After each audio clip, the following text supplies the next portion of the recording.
আপনারা সবাই নিশ্চয়ই অধীর আগ্রহে উপেক্ষা করছেন এবং দেশের মানুষও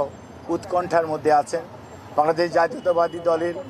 চেয়ারম্যান, তিনবারের সাবেক প্রধানমন্ত্রী দেশনেত্রী বেগম খালেদা জিয়ার স্বাস্থ্যর সর্বশেষ অবস্থা জানার জন্য আমরা আমাদের ভারপ্রাপ্ত চেয়ারম্যান, দলের ভারপ্রাপ্ত চেয়ারম্যান জনাব তারেক রহমানের সার্বক্ষণিক তত্ত্বাবধানে ওনার গঠিত চিকিৎসার জন্য গঠিত মেডিকেল বোর্ডের সকল সদস্যরা দেশনেত্রী বেগম খালেদা জিয়ার সুচিকিৎসা নিশ্চিত করার জন্য দিবারাত্রি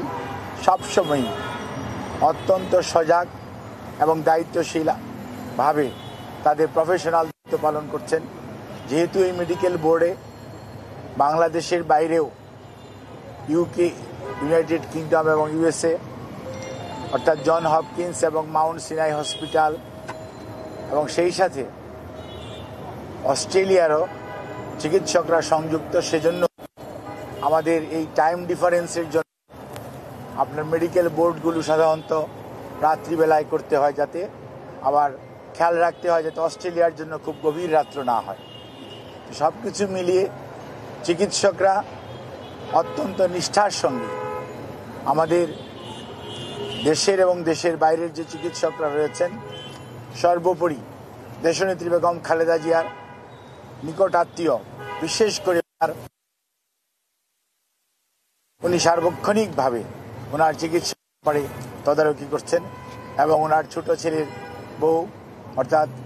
মরহুম আরাফাত রহমান কুকুর সহধর্মিণী সৈয়দা শামেলা রহমান এবং শামীম ইস্কান্দার ওনার ম্যাডামের বোন সহ সকলেই এই চিকিৎসার ব্যাপারে সার্বক্ষণিকভাবে দলের বাইরেও তুলেছেন। দলের মহাসচিব ওদের স্বপ্ন পূরণে পাশে থাকতে পেরে আমরা গর্বিত সহ জাতীয় স্থায়ী কমিটি এবং সর্বোচ্চ পর্যায়ের সকল পর্যায়ের নেতাকর্মীদের বাইরেও বাংলাদেশের যারা বর্তমানে সকল রাজনৈতিক দলের সর্বোচ্চ পর্যায়ের নেতৃবৃন্দ চিকিৎসার ব্যাপারে সার্বক্ষণিকভাবে যোগাযোগ রাখছেন, খোঁজ নিচ্ছেন এবং সর্বোপরি সরকারের মহামান্য রাষ্ট্রপতি সহ আমাদের অন্তর্বর্তীকালীন সরকারের প্রধান উপদেষ্টা ডক্টর মোহাম্মদ ইউনূস স্যার সহ সকল সরকারের সর্বোচ্চ পর্যায়ের এবং সকল শ্রেণী পেশার মানুষ উৎকণ্ঠার মধ্যে রয়েছেন। আমরা বেশ কয়েকদিন আগে অর্থাৎ গত শুক্রবারেই দেশের বাইরে যাওয়ার জন্য যে সিদ্ধান্ত মেডিকেল বোর্ডের পক্ষ থেকে হয়েছিল, কিন্তু একদিকে মেডিকেল অ্যাম্বুলেন্সের কারিগরি ত্রুটি, অন্যদিকে দেশনেত্রী বেগম খালেদা জিয়ার স্বাস্থ্য ব্যবস্থা, স্বাস্থ্যের অবস্থা ওই সময়ের জন্য এয়ার অ্যাম্বুলেন্সের জন্য ফ্লাই করার উপযুক্ত না থাকার কারণে সেই আমরা স্থানান্তর করতে পারিনি। কিন্তু ওনার চিকিৎসার জন্য গঠিত মেডিকেল বোর্ড তারা দেশ এবং দেশের বাইরে থেকে সার্বক্ষণিক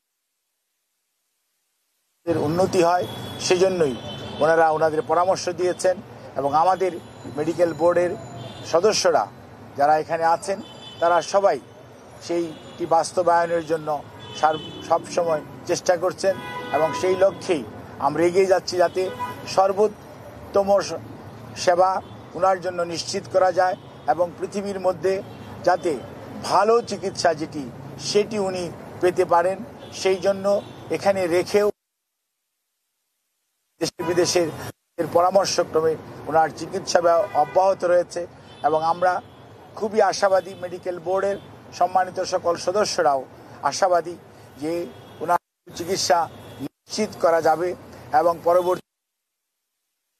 যে কোনো সময়ে প্রয়োজনে বাইরে এই জিনিসটি এই পর্যায়েই আপনাদের মাধ্যমে বলার সময় আসে নাই, কারণ একবার আমরা কথা বলি আল্লাহ রাব্বুল আলামিন কি ধরনের ব্যবস্থা ওনার জন্য রেখেছেন সেটি আমাদের কারো বা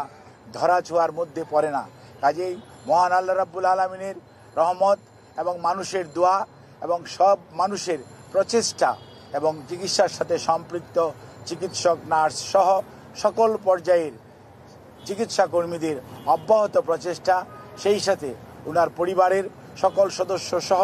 দেশের 17 কোটি মানুষের প্রতিবাদ করছেন। কাজে এই অবস্থায় আকুল আহ্বান জানাই, আবেদন জানাই, ওনারা যে দোয়া করছেন, ওনারা সুস্থতার জন্য সব সময় করে চলেছেন, সেটি যাতে ওনারা অব্যাহত রাখেন এবং আল্লাহর অশেষ মেহেরবানিতে দেশনেত্রী যাতে এবারে ওনার যে শারীরিক সংকটময় অবস্থা উনি অতিক্রম করছেন, সেটি যাতে উনি সফলভাবে আল্লাহর রহমতে অতিক্রম করতে পারে, সেই জন্য আমরা সবার কাছে সহযোগিতা চাই। আপনাদের সবাইকে অনেক অনেক ধন্যবাদ। আল্লাহ হাফিজ।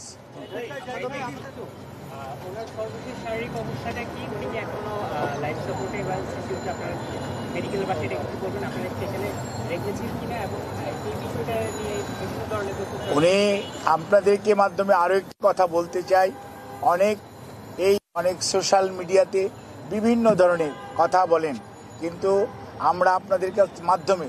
বিনীতভাবে অনুরোধ করতে চাই, উনার মতো এমন একজন নেত্রীর প্রতি মানুষের স্বাস্থ্য ব্যবস্থার স্বাস্থ্য সম্পর্কে জানার আগ্রহ মানুষের থাকাটাই স্বাভাবিক, কিন্তু কোনো অবস্থাতেই আমরা যাতে আমাদের আবেগ বা অনুভূতি প্রকাশ করতে যে অতিরিক্ত প্রকাশ না করে মানুষের মধ্যে বিভ্রান্তি সৃষ্টি না করি, সে লক্ষ্যে আমরা বলতে চাই উনি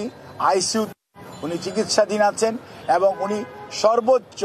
চিকিৎসা ব্যবস্থার সর্বোচ্চ পর্যায়ে একটি সংকটাপন্ন মানুষের জন্য যেটি প্রয়োজন সেই চিকিৎসার মধ্যেই উনি আছেন এবং উনি চিকিৎসাধীন আছেন। এটি নিয়ে কোনো অবস্থাতেই কোনো গুজবে কান না দেওয়ার জন্য আমি আপনাদের মাধ্যমে সকলের প্রতি বিনীত অনুরোধ জানাচ্ছি। ধন্যবাদ। আপনি একজন সাংবাদিক, আপনার মাধ্যমে আমি এটি বলতে চাই, আজকে আমি আপনাদের সামনে যেহেতু কথা বলার জন্য এসেছি, মনে রাখবেন যেহেতু দেশের মানুষের উৎকণ্ঠা আছে, দেশের মানুষের তার প্রতি শ্রদ্ধাবোধ আছে, ভালোবাসা আছে এবং সত্যিকার অর্থে দেশের মানুষ দেশনেত্রী বেগম খালেদা জিয়ার স্বাস্থ্য সম্পর্কে সর্বশেষ অবস্থা জানতে চায়, সেই জন্যই আমরা এসেছি। কিন্তু মনে রাখতে হবে উনি একজন সবার শেষে উনি একজন রুগী, ওনার নিজস্ব কিছু এথিক্যাল রাইটস প্রিভিলেজ আছে। ইচ্ছা করলেই আমি চিকিৎসক হিসাবে সকল কিছুই আপনাদের কাছে আমি